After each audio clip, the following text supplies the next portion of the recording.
तो बच्चों आज का क्वेश्चन है, गोपाल का भार अमीर से 6 किलोग्राम कम है तथा गोपी का भार अमीर से 2 किलोग्राम अधिक है। यदि इन तीनों का भार 137 किलोग्राम है तो अमीर का भार है। यहाँ भार मतलब क्या होता है? वजन। भार मतलब क्या होता है? वजन। ठीक है, तो गोपाल का भार कितना है? अमीर से 6 किलोग्राम कम है। किससे कम है? अमीर से कम है। किसका कम है? गोपाल का कम है कि नहीं? तथा गोपी का भार अमीर से 2 किलोग्राम अधिक है। कौन अधिक है? गोपी अधिक है। किससे अधिक है? अमीर से, है कि नहीं? तो यदि इन तीनों का भार 137 किलोग्राम है तो अमीर का भार कितना है? अमीर का भार कितना है? तो इस क्वेश्चन को हम लोग सॉल्व करेंगे। ठीक है, तो सबसे पहले हम लोग को क्या ज्ञात करना है कि हमको किसी का भी वजन जो है नहीं दिया गया है कि नहीं? तो इन तीनों में से हम लोग एक लड़का का वजन को हम लोग x मानेंगे। क्या मानेंगे? x मानेंगे।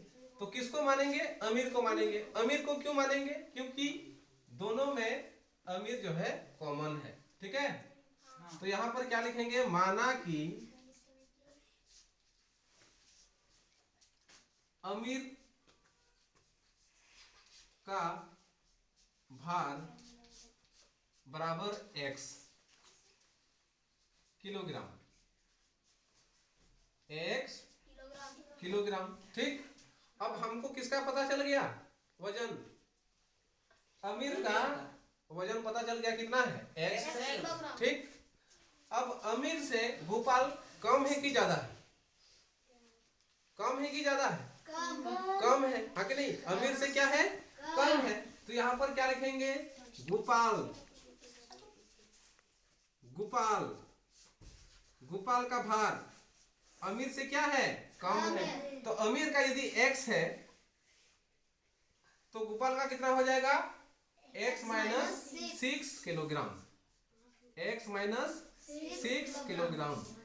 ठीक, अब और एक लड़का का भार ज्ञात करेंगे।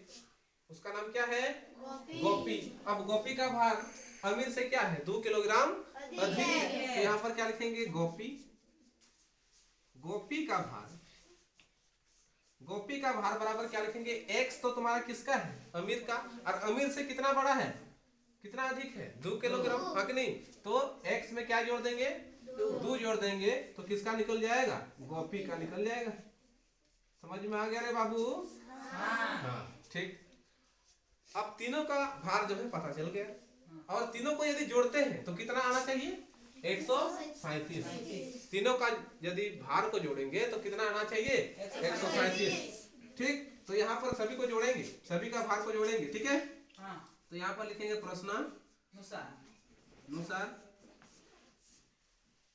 गोपी बोल रहे हैं अमीर प्लस गोपाल प्लस कौन? गोपी साहब, हाँ कि नहीं? और ये यदि सभी का भार को हम लोग जोड़ते हैं तो कितना आता है? 137 किलोग्राम। यहाँ तक किसी को कोई दिक्कत नहीं? तो अमीर का भार कितना है? x है। जोड़ करेंगे तो गोपाल का कितना है रे बाबू? x minus 6। अच्छा, गोपी का कितना है? x और बराबर में क्या है? 137। ठीक, अब यहाँ पर जगह नहीं है हम लोग का, इधर देखेंगे तो यहाँ पर देखो x plus x minus 6 minus 6 plus x plus 2। ठीक है, तो कितना x है यहाँ पर? 3 को x है। x plus x minus 6 plus x plus 2 बराबर 137। ठीक, अब यहाँ पर लेंगे, इस तरह से देंगे। अब कितना x है? 1 2 3। कितना x है? 3। यहाँ पर कितना x हो जाएगा? 3x। अब प्लस में कितना लिखेंगे? 2 लिखेंगे, और माइनस में क्या है? 6 है, और बराबर में क्या है? 137। ठीक है, समझ में आ गया यहाँ तक? हाँ सर। अब देखो क्या होता है कि 3x को इधर ही रहने दो, ठीक है? 3x को इधर ही रहने दो, और ये जो -6 है उसको उस साइड ले जाएंगे, बराबर के उस साइड ले जाते हैं तो क्या हो जाता है, माइनस का प्लस हो जाता है और प्लस का माइनस हो जाता है, यानी कि 137 में क्या हो जाएगा, +6 हो जाएगा और -2 हो जाएगा, ठीक है? यहाँ तक कोई किसी को कोई दिक्कत नहीं। यहाँ पर 3x। अब देखो यहाँ पर 137 में यदि 6 को जोड़ते हैं तो कितना होगा, यहाँ पर हो जाएगा 13 प्लस इन हैंड 1, यहाँ पर 4, यहाँ पर 1, यानी कि 143, और माइनस में क्या है 2। इसके बाद 3x बराबर, यदि 143 में 2 को माइनस करेंगे तो क्या हो जाएगा 141। अब देखो ये जो 3x है ये किस रूप में है, मल्टीप्लाई के रूप में है, गुणा के रूप में है, हाँ कि नहीं? और जब बराबर के उस साइड ले जाएंगे इसको तो क्या हो जाएगा, यानी कि यहाँ पर x और इधर हो जाएगा 141 और नीचे में क्या हो जाएगा 3। अब इसको यदि काटेंगे तो क्या हो जाएगा 4 3 जा बोल रहे हैं, 3 4 जा 3 4 12 और 2 बचा और 3 7 21, यानी कि x का मान क्या आ गया 21, हाँ कि नहीं? 21 किलोग्राम, अच्छा सॉरी 21 नहीं, क्या हो गया 47 किलोग्राम। और x का मान यदि आ गया है हम लोग का, तो x किसको माने थे, x किसको माने थे, किसका भार को x माने थे, अमीर का भार को माने थे x, हाँ कि नहीं?